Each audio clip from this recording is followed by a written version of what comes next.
महाराज तुम्हें आशीर्वाद और देता हूं, जो तुम्हें जगाएगा वो जलकर के भस्म हो जाएगा। सुखदेव मुनि वर्णन कर रहे हैं उसी आशीर्वाद के कारण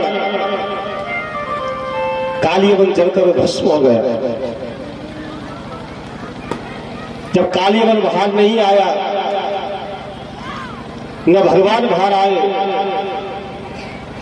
जरासंध कहने लगा अपने सैनिकों से, ऐसा करो इस गुफा का दरवाजा बंद कर दो, चारों तरफ इसमें अग्नि लगा दो,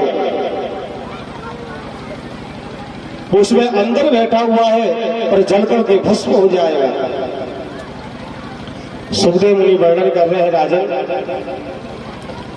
उसी समय भगवान ने विश्वकर्मा को आदेश दिया, जाओ जैसी मथुरापुरी है उसी प्रकार से एक द्वारकापुरी का निर्माण कर दो। और देखते ही देखते भगवान ने, विश्वकर्मा जी ने द्वारकापुरी का निर्माण कर दिया। सुखदेव मुनि वर्णन कर रहे हैं राजन, कृष्ण और बलराम प्रवर्षण पर्वत के ऊपर चोटी पे चढ़ गए।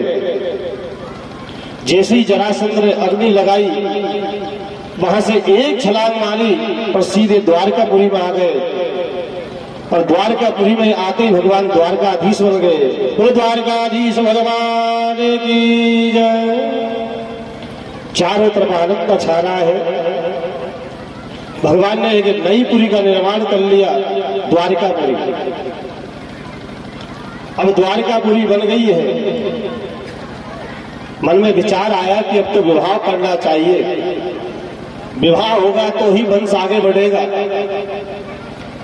पर विवाह कैसे करें? अभी तो बड़े भैया बैठे हैं, जब तक बड़े भैया का विवाह नहीं हो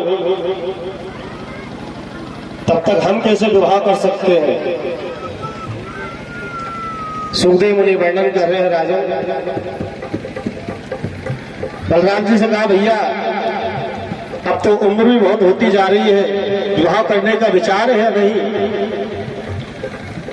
बलदेव जी कहने लगे, भैया कोई सुकन्या अगर मिल गई तो विवाह तो करना है। बलदेव जी का विवाह रेवती की कन्या रेवती के साथ में हुआ।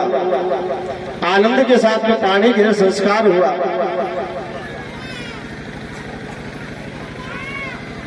अब तो भगवान निष्फिक्र हो गए, जो बंधन था कि बड़े भैया का विवाह नहीं हो रहा है, अब muझे भी विवाह करना चाहिए। मन में विचार आ गया। सुखदेव मुनि वर्णन कर रहे हैं राजन, भगवान ने सबसे पहले विवाह रुक्मिणी के साथ में किया।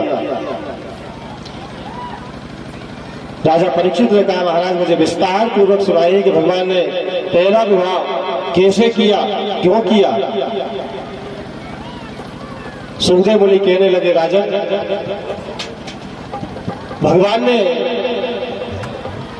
जो पहला विवाह किया उसमें इतना आनंद आया जिसका मैं वर्णन नहीं कर सकता। विदर्भ देश के राजा भीष्म की पुत्री है रुक्मिणी। एक दिन की बात है कि राजा ने नारद जी को बुलाया, कहा, नारद जी मैं अपनी बेटी का विवाह करना चाहता हूं, कोई इनकी जन्म पत्रिका देख के बताओ, कोई सुयोग्य वर, कब तक इनके विवाह का योग है? नारद जी ने भगवान के स्वरूप का वर्णन कर दिया। ये सब अटारी में खड़ी हुई रुक्मिणी जी देख रही थी। जैसे ही उनके कानों में भगवान के स्वरूप का चित्रण आया, नेत्र सजग हो गए, मन आनंदित हो गया और मन मन ठान लिया कि अब तो मुझे अगर विवाह करना है तो द्वारकाधीश भगवान श्री कृष्ण से करना है। मन ही मन भगवान के प्रति समर्पण भाव कर दिया। प्रभु ये जीवन की जो डोर है वो तुम्हारे हाथों में है। सुखदेव मुनि वर्णन कर रहे हैं, राजन भीष्म भी चाहते थे कि मेरी बेटी का विवाह भगवान कृष्ण के साथ में हो, पर उनका बेटा नहीं चाहता था। उनका बड़े बेटे का नाम है रुक्मी, उसका मृत्यु है शिशुपाल। उसकी इच्छा थी कि मेरे जैसा कोई बलशाली हो, जिसके अच्छा साम्राज्य हो, वहां मैं मेरी बहन का विवाह करूं,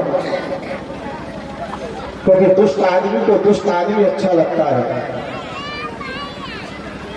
और जिसके बारे में तुम कह रहे हो पिताजी, उसके बचपन से देखो उसके माता पिता का पता, सत्ता के लालच में आकर उसने अपने माँ बाप को मार दिया, और युद्ध करने में भी इतना वो डरपोक है कि एक बार तो वो रण छोड़ के भाग गया। सुखदेव मुनि वर्णन कर रहे हैं, राजन समय पे अगर नहीं पहुंचे तो मैं अपने प्राण त्याग दूंगी।